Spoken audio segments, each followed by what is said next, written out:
오늘 우리에게 주시는 하나님 말씀은 이제 빌립보서 4장으로 넘어갑니다. 빌립보서 4장 1절부터 3절까지 말씀입니다. 짧은 내용이니까 우리 한 목소리로 읽도록 합니다. 빌립보서 4장 1절부터 3절. 그러므로 나의 사랑하고 사모하는 형제들, 나의 기쁨이요 면류관인 사랑하는 자들아, 이와 같이 주 안에 서라. 내가 유오디아를 권하고 순두개를 권하노니 주 안에서 같은 마음을 품으라. 또 참으로 나와 몽회를 같이한 네게 구하노니 복음에 나와 함께 힘쓰던 저 여인들을 돕고 또한 글레멘드와 그 외에 나의 동역자들을 도우라. 그 이름들이 생명책에 있느니라. 아멘.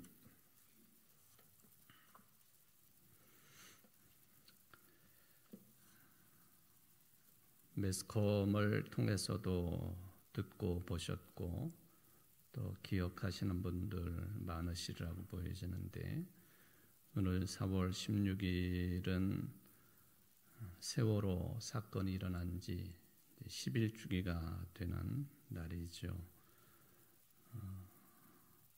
그래서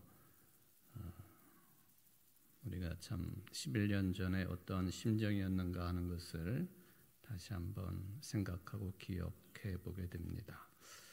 우리나라뿐만 아니라 하나님께서 창조하신 이 세상의 삶에 기도하고 제발 바라기는 그런 일들이 또다시 일어나지 않기를 바라죠. 그러면 참 좋겠습니다. 그때 11년 전에 이 사건이 일어나고 맞은 주일 예배 시간에 우리 모든 국민들이, 아니 전 세계가 큰 충격을 받았던 기억이 있습니다. 울음 속에 예배를 드렸던 그런 때가 엊그제 같은데 벌써 11주기인데요.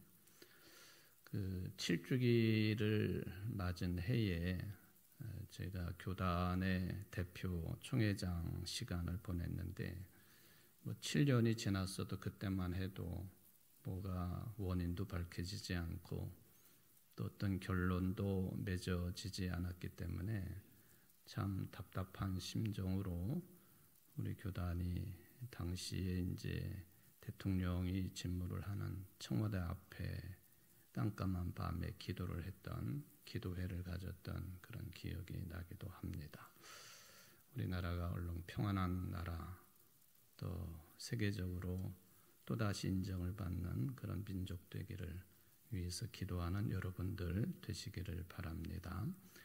오늘 이제 드디어 빌립보서 4장으로 넘어갑니다. 이제 마지막 장이지요.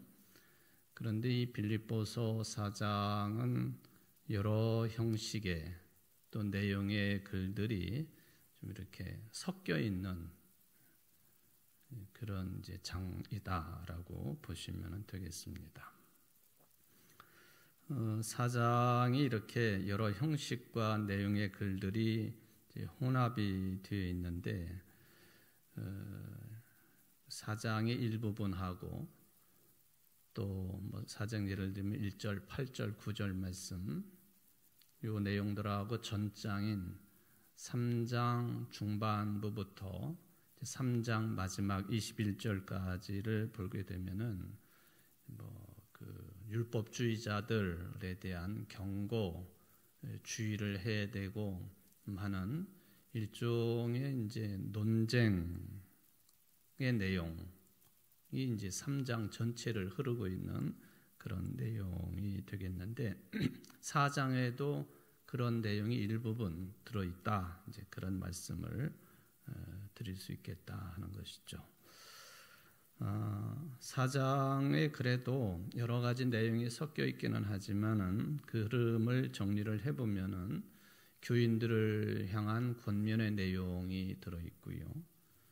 그리고 빌립보 교회가 사도 바울에게 재정적으로 어떻게 지원을 했느냐, 그거에 대해서 이제 감사하는 내용도 있고, 그리고는 이제 편지이기 때문에 바치는 인사로 대체적으로 세 등분으로 나누어서 생각을 해볼 수가 있겠습니다.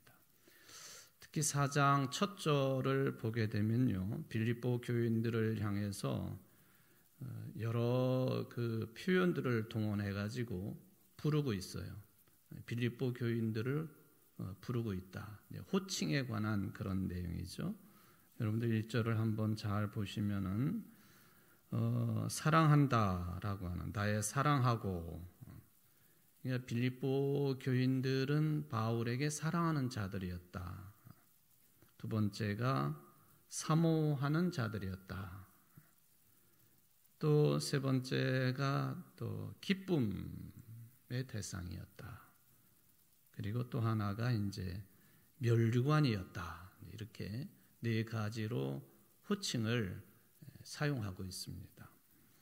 사랑하고 사모하고 기쁨이고 멸류관인 빌립보 교인들, 그 어쩌면은 이렇게 위대한 사도, 죽음의 위협을 무릅쓰고 복음 전도에 애쓰고 있는 위대한 사도가 한 교회 교인들을 향해서 이런 호칭을 사용할 수가 있을까?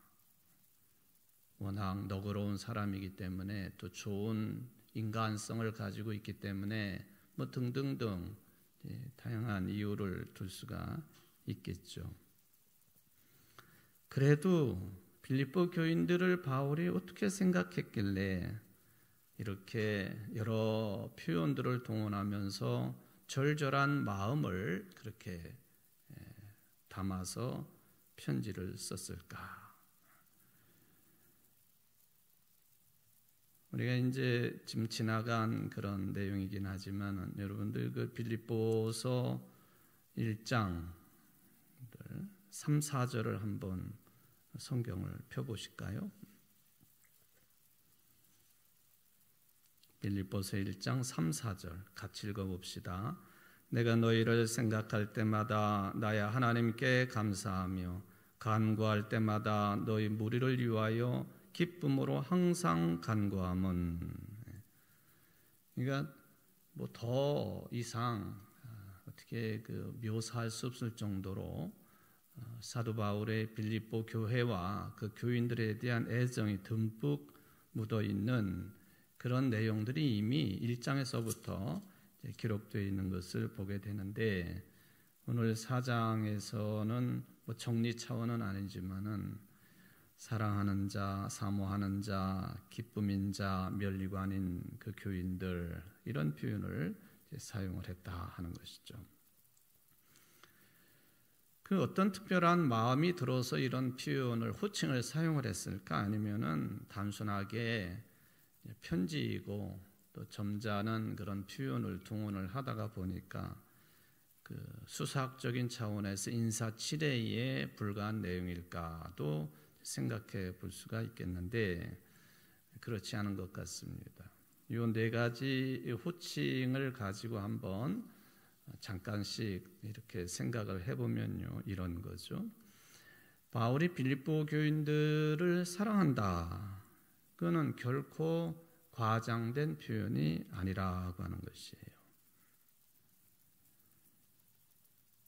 이걸 어떻게 이제 정리를 해볼 수가 있느냐 하면, 사도 바울이 예수 그리스도를 진정으로 사랑하는 사람이었다고 한다면, 1장에서도 그런 표현이 나오기는 하지만, 그리스도를 정말 사랑하는 빌립보 교회 교인들을 사랑하지 않을 수 없는 것이죠. 이게 서로 연결이 된다는 거죠. 바울의 그리스도에 대한 사랑의 강도나 그 깊이, 그것하고 또 빌립보 교인들의 그리스도를 사랑하는 그 아주 절절한 마음들, 이게 서로 붙어 있는 거기 때문에 바울이 빌립보 교인들을 사랑한다라고 하는 이 고백적인 차원의 표현은 과장된 것이 아니다. 우리가 이제 여기서도 매우 중요한 것을 배우게 되는 거죠. 왜 우리는 서로 사랑하지 못할까? 왜 사랑하지 못할까? 이걸 생각을 해보면 정말 나는 나의 구세주이신 그리스도 예수님을 진실로 사랑하고 있느냐?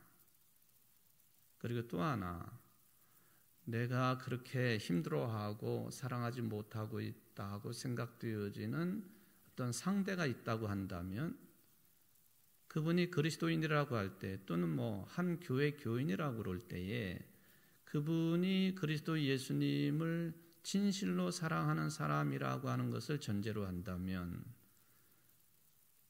그 대상을 사랑하지 않을 수가 없는 거죠. 항상 우리 자신에게 문제가 있는 거죠. 내가 주님을 제대로 사랑하지 못하니까 상대도 그만큼 사랑하지 못하는 것이다. 근데 바울은 충분한 그런 신앙 인격이 형성이 되어 있는 분, 믿음이 충만한 사람, 그리스도를 진실로 사랑하는 사람, 그러니까 빌립보 교인들을 향해서 사랑한다 또는 사랑하는 자라고 하는 표현을 써도 그게 무리가 되지 않는다 하는 것이죠. 또 두 번째가 이제 사모하는 자라고 하는 그런 표현을 사용을 했습니다. 사모한다. 사모한다고 하는 말이 내가 누구를 사모한다 그러면은요 조금 실질적인 의미를 담아서 해석을 해보면은 애타게 보고 싶은 마음을 가리켜서 사모한다 그렇게 이제 표현을 하거든요. 아주 정말 보고 싶어 그냥 어쩔 줄 모르는 봐도 또 보고 싶고 계속 보고 싶고 안 보면 또 보고 싶고 이런 감정이죠. 사모하는 마음. 그런데 지금 사도 바울의 형편이 어떠하냐? 감옥에 갇혀 있거든요. 감옥에 갇혀 있는 형편에서 아무리 사모하고 보고 싶어도요. 빌립보 교회, 빌립보 지역을 갈 수가 없습니다. 그래서 어쩔 수 없어가지고 디모데를 대신 자기 대신해가지고 빌립보 교회에 보내려고 했지만은 아직도 자기 자신의 재판의 과정이 또 결론이 어떻게 될는지 모르기 때문에 디모데 대신에 에바브로디도를 이제 빌립보 교회에 보내게 됩니다. 율법주의자들이 3장의 내용을 보면은 율법주의자들이 빌립보 교회를 막 그냥 짓누르고 훼손을 하고 마치 종교개혁 시절에 교권주의자들이 마르틴 루터를 가리켜서 표현할 때에 그 멧돼지 한 마리가 온 과수원을 짓뚫어 놓고 또 그것을 헤집어 놓고 뭐 그렇게 표현을 한 적이 있는데 거꾸로 이야기하면 율법주의자들이 빌립보 교회 주님의 몸된 교회를 막 그냥 주둥이로 발로 그냥 다 헤집어 놓고 알곡들을 다 망쳐 놓고 뭐 그러는 중이란 말이죠. 그러니까 이런 소식이 들려오니까 사도 바울의 마음은 다급할 수밖에 없어요. 그러니까 더 보고 싶은 거죠. 사람을 보고 싶은 마음도 있지만 교회를 찾아가 가지고 그렇게 못된 짓을 하고 있는 율법을 지켜야만이 구원을 받을 수 있으니까 예수 믿는 것 말고도 할례도 받아야 되고 율법도 잘 지켜야 된다고 주장하고 있는 겉으로 보면은 양의 탈을 쓴 늑대처럼 율법의 어떤 그 틀에 사로잡혀 있어서 교회를 망치고 있는 이 율법주의자들과 대면을 하고 복음으로 저들을 물리치고 해야 되겠는데 그러지 못하니까 빌립보 교인들에게 대한 이 사모하는 심정이 더 사무쳤다. 그렇게 이제 볼 수가 있겠죠. 또 하나 이제 빌립보 교인들이 기쁨의 사람들이었다. 기쁨의 대상들이었다 하는 표현이죠. 빌립보 교회가 어떻게 탄생해 됐는가 하는 것은 뭐 여러분들이 상식적으로 잘 알고 있는 내용이죠. 바울이 소아시아 지방에서 여러 교회들을 세우고 복음의 진보를 상당히 이루고 있었던 것이죠. 그랬는데 어느 날 마케도니아 사람이 바울에게 환상 중에 나타나가지고 우리에게 건너오라고. 이거는 하나의 계시이기도 하지요. 환상 중에 그가 그런 계시를 받고 그 잘 나가던 소아시아 지방을 그냥 두고 그가 드로아에서 배를 타고 사모드라게를 거쳐가지고 네아폴리 항구에 들어가지요. 이번에 성지순례팀이 터키를 마치면 바로 가는 데가 그 네아폴리예요. 지금은 까발라라고 하는 이름을 가지고 있는데,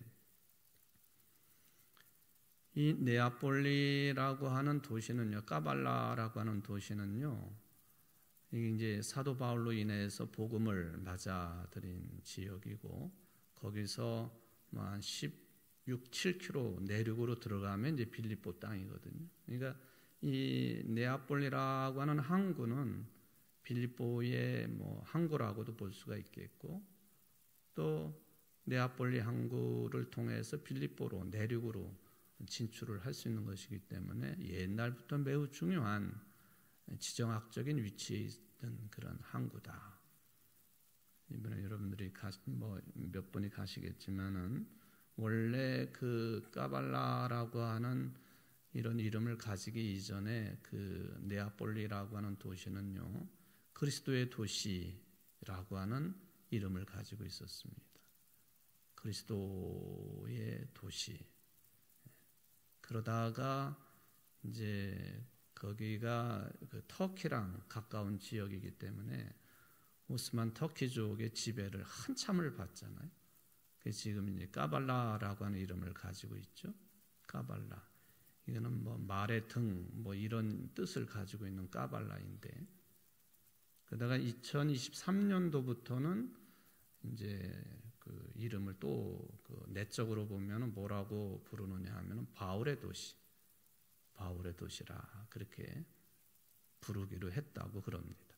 그러나 옛날부터는 이제 그게 까발라라고 불리는 거고, 성경에서는 그것을 네아폴리, 그 뉴폴리스, 신도시라고 하는 뜻으로 네아폴리 그렇게 이제 성경에는 기록이 되어 있죠.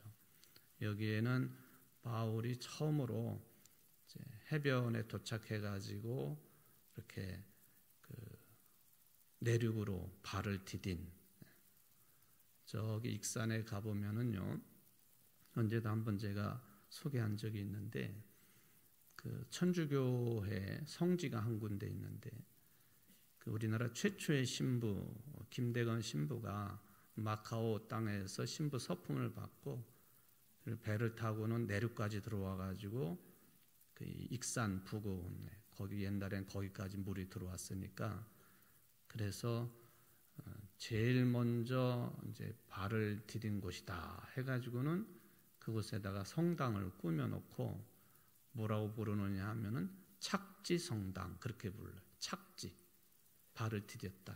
그러네. 첫 발을 디뎠다. 그 기계체조 선수들이 막 이렇게 회전을 돌다가 발을 딱 디디면 착지한다 그러잖아요. 착지 성당 그렇게 불러요. 바로 이 네아폴리가 유럽 땅에 처음으로 바울이 발을 디딘 곳, 착지 교회가 지금 거기에 이제 있습니다. 근데 그 어떤 사람이 바울 환상 중에 나타났을까? 그것을 기념하는 그 교회당이 해변가에 하나 이렇게 모자이크 처리해가지고 조그만 교회당이 하나 있는데, 거기에 그 모자이크 처리된 바울의 환상 중에 나타난 그 사람을 그쪽 사람들은 그렇게 해석을 한다고 그래요. 알렉산더 대왕이었다고. 알렉산더 대왕이었다고. 이 모자이크 처리한데 거기다가 이제 그렇게 표시를 했다고 하는 흔적을 아마 이번에 가시면 한번 유심히 좀 찾아보시기를 바랍니다. 어쨌든 간에 소아시아 드로아 땅.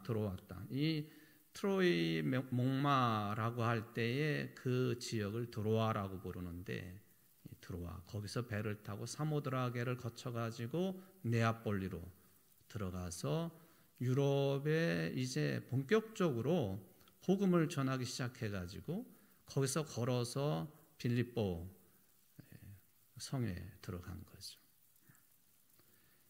그러니까 이 빌립보 교회 자체는요, 이제 소아시아를 정리하고 더 뭐 큰 땅 또는 더 선진화된 지역 뭐 이렇게도 표현할 수 있겠죠.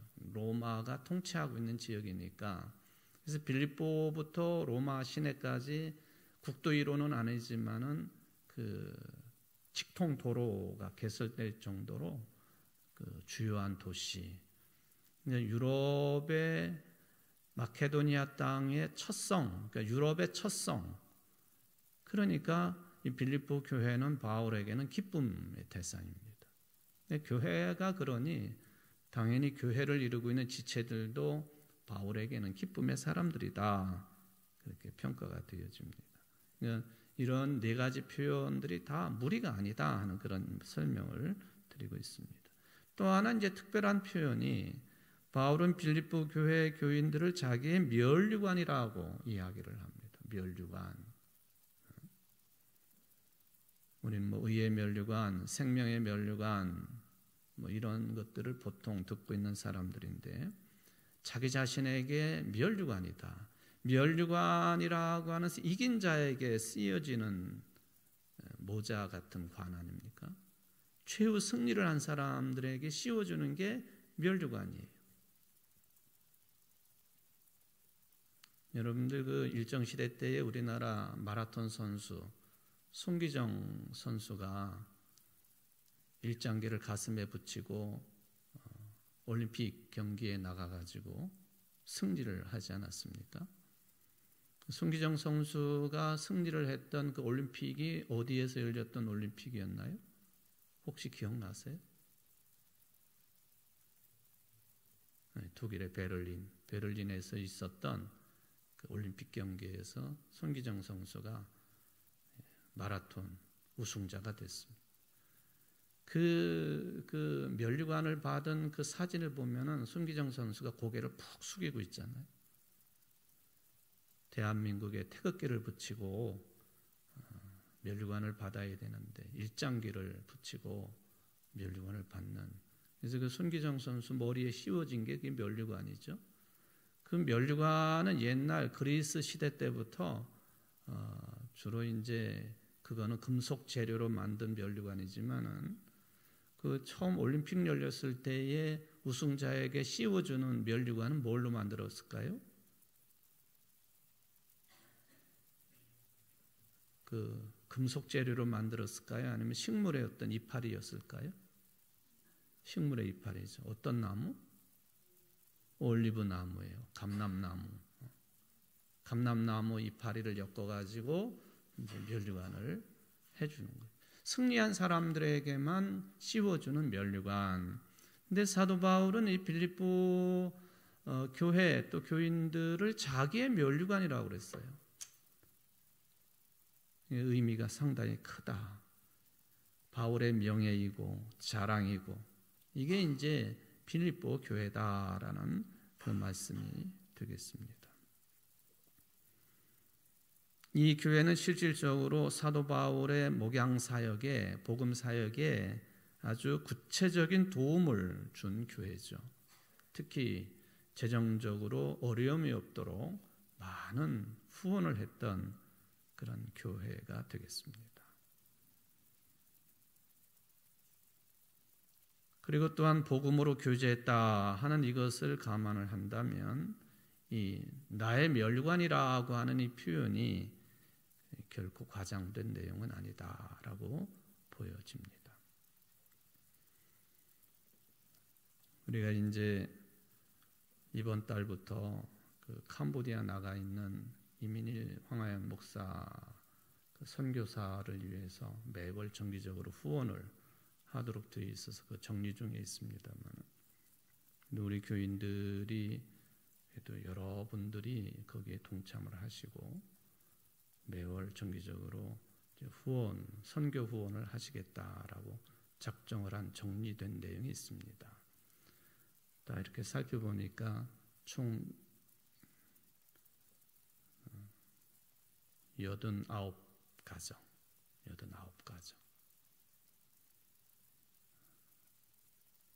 제가 믿음이 그릇이 적은 사람이라 이 정도는 돼야 되지 않을까 생각을 했는데 거의 비슷한 액수까지는 이제 말씀을 안 드리겠습니다만 하여튼 89가정이 몇만 원 부족한 200만 원 거기까지. 그래서 이제 그 후원회가 정상적으로 활동을 하면서 이번에 4월달에 처음으로 첫 달 후원금을 보내야 되겠다 하는 그런 생각을 정리를 하고 있습니다. 바로 이 빌립보 교회가 선교 사역을 하고 있는 이 바울에게, 그러니까 이게 선교 사역이라고 하는 것이 맨 땅에 헤딩하는 것처럼 할 수도 없는 것이고, 물론 바울은 이제 고린도 교회로부터 시작해가지고 자비량 선교를 했던 분이기 때문에 천막, 텐트 같은 것들을 제작을 해서 그것을 판매한 수익금으로 이제 선교 활동을 하기도 했지만은 뭐 유럽의 수많은 지역, 또 소아시아 땅이 이미 끝난 거지만은 이런 지역에 다니면서 복음 전도를 할 때에 맨손으로는 할 수 없는 거죠. 뭐 현실이 그런 것이니까요. 우리 여기 정원에 이제 비석이 세워져 있는 로간 부인 기념비, 우리 교회 여신도 의원들이 로간 부인을 기억하면서 세워놓은 우리나라 거의 최초의 순수 한글비가 될 가능성이 다분한, 이 지역 최초의 순수 한글비는 뭐 그거는 분명한 거고요. 그래서 향토 유적으로 지정이 되어 있는 로간 부인. 이 로간 부인은 우리나라 최초의 자비량 선교사입니다. 우리나라 최초의 자비량 선교사. 대단한 분이죠. 뭐 선교부의 후원을 받거나 어떤 공적인 단체의 후원을 받거나 이렇게 하지 아니하고 자기의 자금을 들여서 특히 우리 교회를 중심으로 여성들의 성경 공부와 또 한글 공부, 그리고 문맹 퇴치, 그리고 문화활동, 여성들의 계몽, 그리고 리더십, 함양을 위해서 열심히 일했던 분, 그분이 바로 로간 분이죠. 사도 바울도 그런 자비량 선교를 했던 분이에요. 자비량 선교. 지난 주일 그 오후 때 황성국 목사님 취임식에 이제 여러 교인들이 다녀오셨는데 제가 사진 한 3컷 정도 제가 보여드렸잖아요. 1977년도에 촬영한 제 신학교 1학년 때 사진인데 왜 굳이 1학년 전체가 그 양지교회에 가가지고 목회 실습을 했느냐. 그때 최근무 목사님, 심우하셨던 목사님이 물론 이제 외국의 지원을 받아가지고요. 돼지를 엄청나게 키우셨어요. 돼지를. 그때는 지금은 뭐 주변이 어떻게 변했는지 제가 그 원로 목사님한테 옛날 77년 자리가 이 자리가 맞느냐 그렇게까지 물어봤는데 맞다고 그러셨잖아요. 돼지를 엄청나게 키우셨어요. 왜 그랬느냐 하면은 시골 교회가 자립하기가 어려우니까 그렇게 축산업을 통해 가지고 농촌 목회, 자립 목회를 대표적으로 하셨던 목사님이셨어요. 그래가지고 보니까 그날 들어보니까 그 교회 위쪽에 주차장도 있고 그 뒤쪽에 그 축구장도 있고 체육시설이 넓게 있는데 그게 제가 볼 땐 옛날에 다 돼지 농장 자리였던 것 같아요. 그게 이제 다 수용이 돼가지고 지금은 그래도 뭐 양지교회 규모가 엄청나게 큰 규모지 않습니까? 저도 깜짝 놀랐어요. 옛날에 우리가 거기서 며칠을 숙식을 하면서 봉사활동을 했던 그 교회랑 비교할 수도 없지만은 벌써 50여 년 전이니까요. 바로 그 교회가 농촌 자립목회의 모델 교회였었다 하는 것을, 그러니까 자립으로도 할 수 있지만은 이 빌립보 교회는 사도 바울의 선교 활동, 목양 활동을 적극적으로 특히 재정적으로 이제 지원을 했던 교회다 하는 그 말씀이 되겠습니다. 그러면서 이제 권면을 합니다. 이렇게 네 가지로 부르고 그리고 관계성을 이제 제가 거기서 부연 설명을 해드린 거고요. 왜 그렇게 불렀느냐 하는 그런 이야기죠. 바울은 이 교인들이 언제나 신앙적으로 흔들리지 않기를 바랬습니다. 그건 당연히 개척한 목사로서 또 아니더라도 일반적인 목회자로서 가질 수 있는 마음이죠. 이 교회가 신앙적으로 흔들리지 않기를 바란다. 더 나아가서 이제 바른 신앙의 길에 있기를 진심으로 원했다.